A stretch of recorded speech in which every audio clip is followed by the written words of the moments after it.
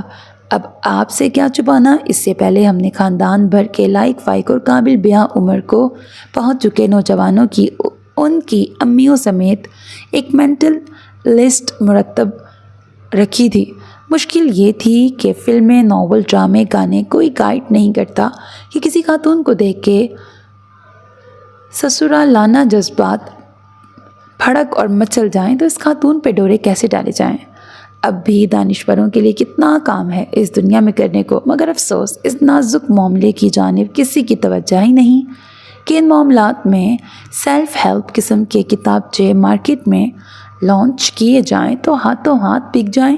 خیر، اب ہمارے پاس اتنا وقت تو تھا نہیں کہ دانشوروں کے ہوش کے ناخن لینے تک انتظار کرتے، اس لیے خود ہی اپنی دانش مندی پہ انحصار کرنے کا ارادہ کیا۔ کچھ سوچ بچار اور رد و قد کے بعد جلد ہی ہمیں مطلوبہ خصوصیات والی آنٹی مل گئیں۔ یہ خالہ جان کے نند اور ان کی بڑی پکی سہیلی تھیں۔ ان کے متعلق مشہور تھا کہ اتنی نرم دل ہیں گویا سینے میں دل کی جگہ روئی رکھ دی گئی ہو، اور ان کی معقولیت کے لیے اکلوتا ثبوت کافی تھا۔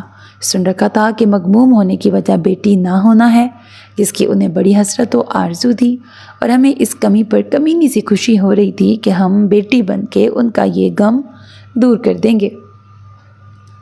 ہم چشم تصور میں انہیں پروانہ اور خود کو شمع کیے ان کے ارد گرد منڈلاتے رہے۔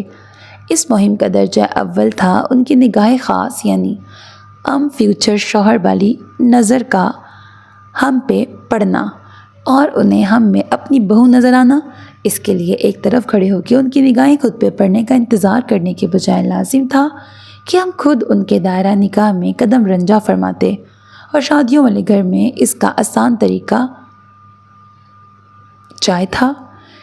چائے بنائی تو تحسین بوا نے تھی، لیکن اس دور پر فتن میں بنا کام کیے لیکن اس دور پر فتن میں بنا کام کیے اس کا کریڈٹ لینے کا ہنر آرٹ آف لیونگ کا حصہ ہے، جس میں ہم کسی قدر مشاق تھے۔ ٹرے لیے نظر جھکائے ہم سب سے پہلے ان کے پاس پہنچے اور کپ اٹھا کے انہیں پیش کیا۔ آنٹی آپ کی چائے؟ بیٹا میں، جی ہم جانتے ہیں آپ کے لیے الگ سے بنائی ہے بنا چینی کے۔ ہم نے مسکراہٹ کو عاجزانہ، شریفانہ اور معصومانہ رکھنے کی پوری کوشش کی تھی۔ جیتی رہو، انہوں نے خوش دلی سے کہتے ہوئے کپ تھام لیا، اور ہم پہلی کامیابی پہ جوش کو سنبھالتے آگے بڑھ کے دوسروں کو کپ تھمانے لگے، جن میں ہماری اصلیت سے واقف حاضرین کی نگاہوں کی حیرت، بے یقینی، تمسخر اور معنی خیزی کو ہم نے ایسے نظر انداز کیا جیسے تازہ خون کی تاک میں بنبنا رہا مچھر اسے بھگانے کے لیے فضا میں لہرا رہا آپ کا ہاتھ نظر انداز کرتا ہے اور آپ کا خون چوس کے ہی دفع ہوتا ہے۔ اس پہلے مرحلے کے بعد اب ہمیں وقت سست خرامی سے قدم اٹھاتے، اس سے بھی آہستگی سے گفتگو فرماتے، ہر بات کے بیچ سر جھکاتے، سر اٹھاتے تو 10-20 سیکنڈ کے حساب سے پلکیں جھپکاتے، نیچرل لک کے لیے ڈھیر سارا میک اپ خرچ کرتے، بالوں سے زیادہ تعداد میں پنوں کے استعمال سے بڑا سادہ دوپٹہ سر پہ جماتے، مشرقی حسن اور لکھنوی تہذیب کی زندہ مثال بنے بزرگوں کی محفل میں گھسے رہتے، اس احتیاط کے ساتھ متوقع ساسو ماں کے رڈار سے باہر نہ ہوں۔ ہمیں اس صوفیانہ حال میں جو انہیں سوکیانہ لگ رہا تھا دیکھ کر ہماری جنریشن کو ہمارے خلل دماغ سے لے کے خلل معدے میں مبتلا ہونے تک کے ساتھ شکوک گہرے تھے، لیکن ہمیں پرواہ نہ تھی، ہماری سوچ اور منصوبہ بندی تک وہ کوئی بھٹک ہی نہیں سکتا تھا۔ ہمارے ہدف کو شبہ نہ ہو کہ وہ ہمارے نشانے پہ ہیں، اس لیے ضروری تھا کہ ہم دیگر خواتین اور بزرگان کو بھی پروٹوکول دیتے۔ ساری ہوشیاری یہی تھی کہ ان کے گرد جال بنتے ہوئے انہیں احساس نہ ہونے دیا جائے کہ دانہ چگتے چگتے چڑیا پھنس گئی ہے۔ جلدی ہمیں اندازہ ہوا کہ چائے کے نازک کندھے متاثر کرنے کا سارا بار نہیں اٹھا سکتے اور ہمیں انہیں مرغوب کرنے کے نت نئے حربے ڈھونڈنے پڑے۔ اس کوشش میں ایک دن ان کے دائرہ توجہ میں بیٹھ کر شوبی کے دوپٹے پہ لیس ٹانکی۔ جب شوبی نے وہ دوپٹہ دیکھا تو اسی کا پھندا بنا کے ہمیں پھانسی دینے پہ مصر ہو گئی۔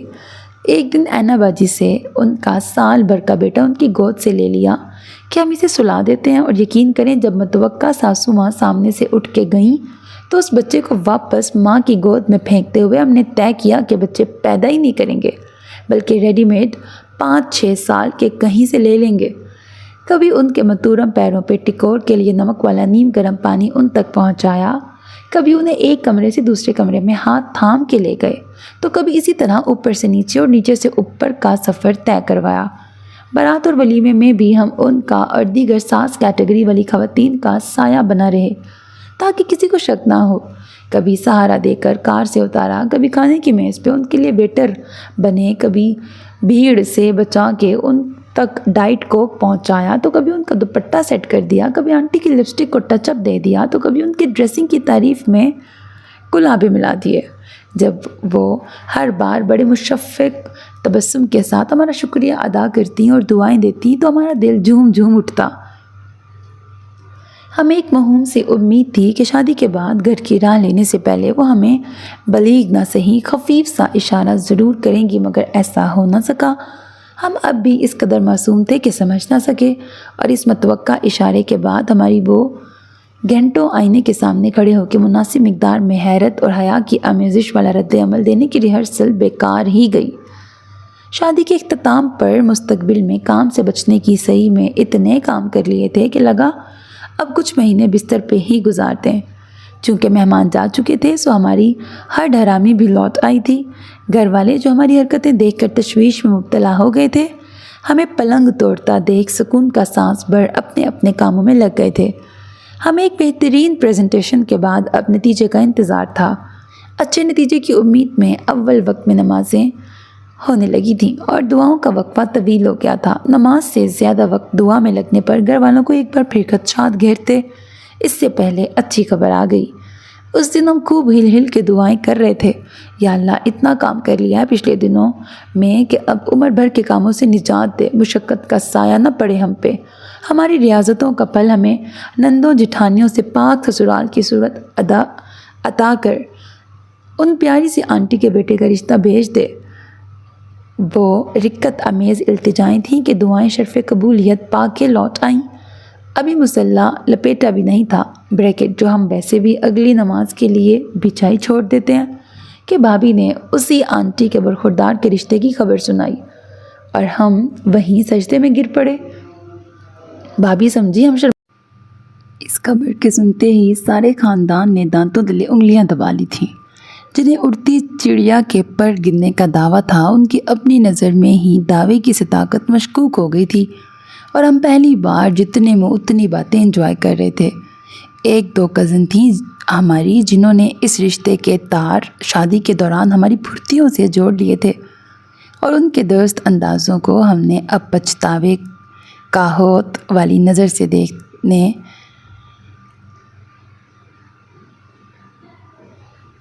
سے دیکھتے اتنا ہی درخور اعتنا جانا۔ اللہ اللہ کر کے شادی ہوئی اور ہم سسرال پدھارے۔ ہم امید کر رہے تھے حجلہ عروسی میں بھی شاید ساسو ماں پہلے آ کے ہماری بلائیں لیں گی، مگر خیر ان کے سپوت کو دیکھ کر بھی ہمیں مایوسی نہیں ہوئی تھی۔ انہوں نے کھنکھار کے گلا صاف کیا اور ہماری گھونگھٹ الٹے بنا ہی کہنا شروع کیا۔ سادی کی شادی میں آپ کو مما کی اتنی خدمت کرتے دیکھ کر میں بہت متاثر ہوا تھا، ورنہ آج کل کی لڑکیاں کہاں بزرگوں کو اتنی اہمیت دیتی ہیں۔ ہائے، تو ساسو ماں نے بیٹے سے بھی ہماری تعریفیں کر رکھی ہیں۔ ہمیں شریر سے گدگدی ہونے لگی۔ مجھے آپ جیسی حساس طبیعت اور نرم دل شخصیت کی ہی تلاش تھی جو مما کا خیال اپنی ماں کی طرح رکھے۔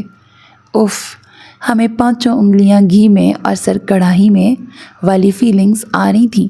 ہم نے غائبانہ اپنی پیٹھ تھپتھپا ڈالی۔ آپ کی انسان دوست مستعد طبیعت اور خدمت گزاری کا جذبہ دیکھ کر ہی ہم نے مما کے سامنے آپ کا نام لیا تھا۔ ہیں؟ یہ اچانک ٹریک کیوں بدل گیا؟ ہم نے سوچتے ہوئے پہلو بدلا۔ میری آپ سے عاجزانہ گزارش ہے کہ آپ مما کا اسی طرح خیال رکھیں، ویسے ہی ان کی خدمت کریں تو جلد ہی وہ بھی آپ کو پسند کرنے لگیں گی۔ ہم انگلی سے کان کے پردے پہ دستک دی، مگر یہ تو عقل سے پردہ اٹھنے کا سمے تھا۔ ہم تو خدمت کروانے کے خواب آنکھوں میں سجا کے اس گھر میں آئے تھے، اور یہ شب عروسی میں ہماری آنکھوں میں دلہا میاں کون سا خواب سجا رہے تھے؟ انہیں میرا خود سے آپ کو پسند کر لینا پسند نہیں آیا۔ وہ اس بات پہ خفا ہیں، بڑی مشکلوں سے اس شادی پہ راضی رضامند ہوئی ہیں۔ ہم نے جھٹکے سے گھونگھٹ سر پہ پھینکا۔ ہم اماں پہ نظریں ٹکائے تھے اور بیٹا ہم پہ غلط بندہ متاثر ہو گیا، تیر نشانے سے چوک گیا۔ مما ناراض ہوں تو بہت مشکل اور ضدی ہو جاتی ہیں۔ وہ قابل کو کوئی رعایت نہیں دیتی۔ انہیں بد سلیقی، بے ترتیبی، کام میں دیری بالکل نہیں پسند۔ اس لیے بھی ہمیں یقین ہے کہ آپ ان کا دل جیت لیں گی۔ اس قدر سلیقہ مند اور ہنرمند جو ہیں، ہمیں وقت کام میں مصروف اور منتوں، مرادوں اور مشقتوں سے حاصل ہوئی خوش دامن کے بیٹے کی بات جاری تھی، اور ہم ہکا بکا منہ کھولے سوچ رہے تھے یہ کیا کر بیٹھے ہم۔ مدر ان لا سٹوری کی چاہ میں یہ تو لو سٹوری ہی بن گئی تھی۔ اس سے تو اچھا تھا ہماری کوئی سٹوری نہ ہوتی، یعنی عربی والا لا سٹوری۔ آپ کل صبح سے ہی مما کے سامنے کام شروع کر دیں تو ہم ہیروئنوں کی طرح کان پہ ہاتھ رکھ کے آسمان لرزا دینے والی نہیں کی صدا لگانا چاہتے ہیں، لیکن ہم ہلنے سے قاصر ہیں۔ کیا ہم فوت ہو گئے ہیں، یا مستقبل قریب میں نظر آ رہی متوقع حرکات ید و پا نے ہمیں منجمد کر دیا ہے؟ آپ ہی بتائیں پلیز۔ فوت والا آپشن زیادہ خوش کن ہے، وہی کہیے گا۔ ختم شد۔ سو میرے عزیز listeners, this was the end of the novel love story، افسانہ love story. Hope that you like it. اپنا بہت خیال رکھیے گا، نیک تمناؤں کے ساتھ۔ اللہ حافظ۔ And don't forget to subscribe to my channel because that's how you can encourage me, and that's the only kind of support and encouragement which I want from all of you. Allah Hafiz.